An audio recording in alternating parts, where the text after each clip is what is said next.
ಶ್ರೀಮತೆ ರಾಮಾನುಜಾಯ ನಮಃ. ಹರಿ ಓಂ.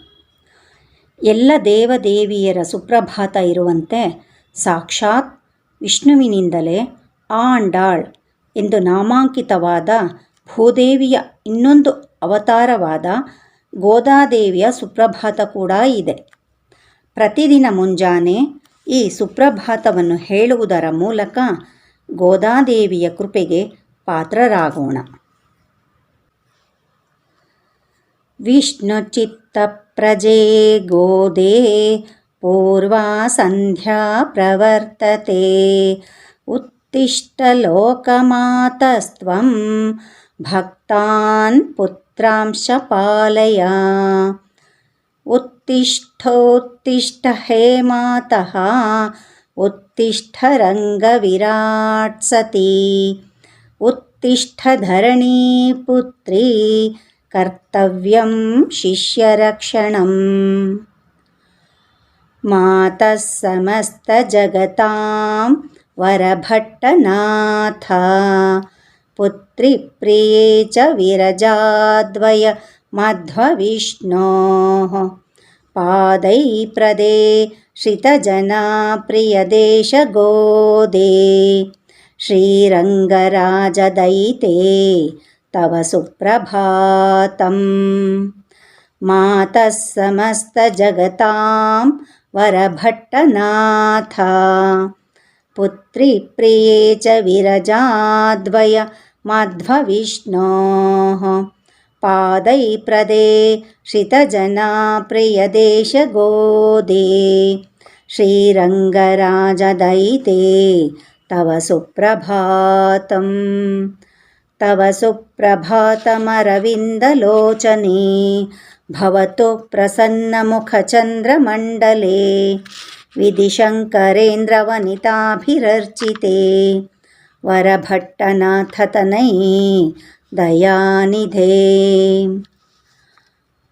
ವರಧನ್ವಿನವ್ಯಪುರಜೇ ಕ್ಷಮಾಂಶಜೇ ವರವಿಷ್ಣುಚಿತ್ತತುಲಸೀ ವನೋದ್ಭವೇ ವರರಂಗರಾಜಮಹಿಷೀ ಪದಾಂಚಿತೆ ತವ ಸುಪ್ರಭಾತಮಧುನಾ ಮಯಾರ್ಚಿತಂ.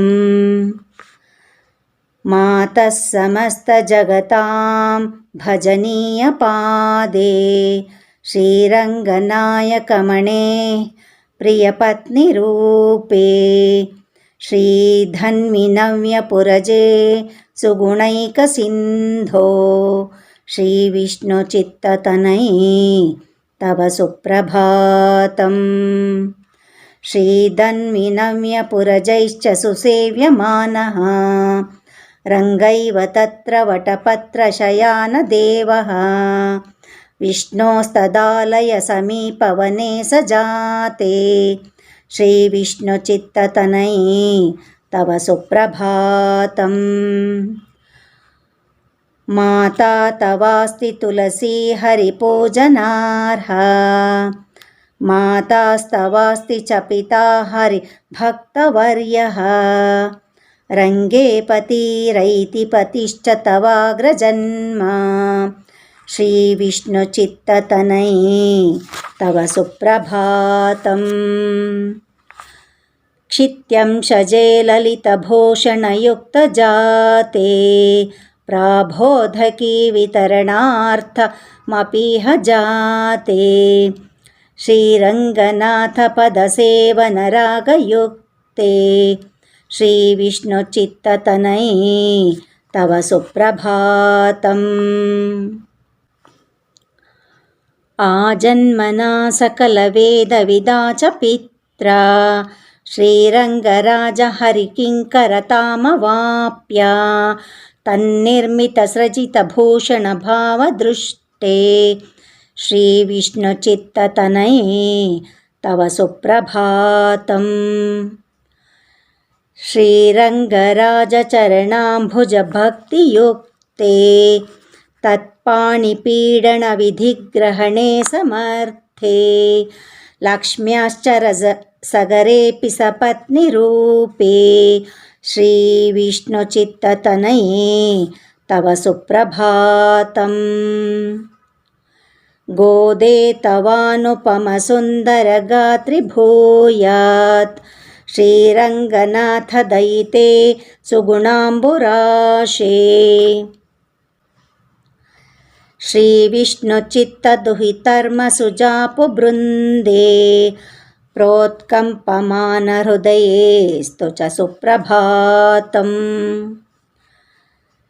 श्रीरङ्गपुर्याम्बरवासुदेवा सन्मङ्गलाशासनकारिणि त्वं भक्त्या च हर्षेण च सङ्गते तं ते सुप्रभातं मम मातृदेवी श्रीरङ्गनाथं परमं पवित्रं स्वर्गादिलाभादधिकं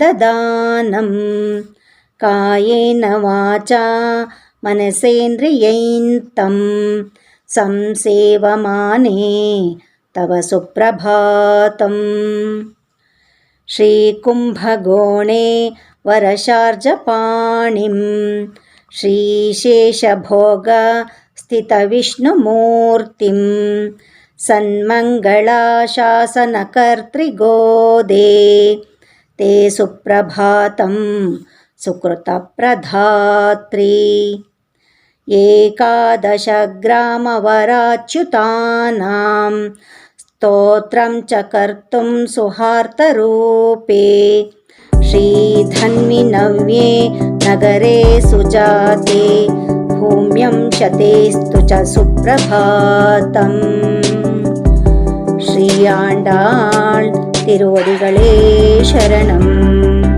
जय श्रीमन्नारायण।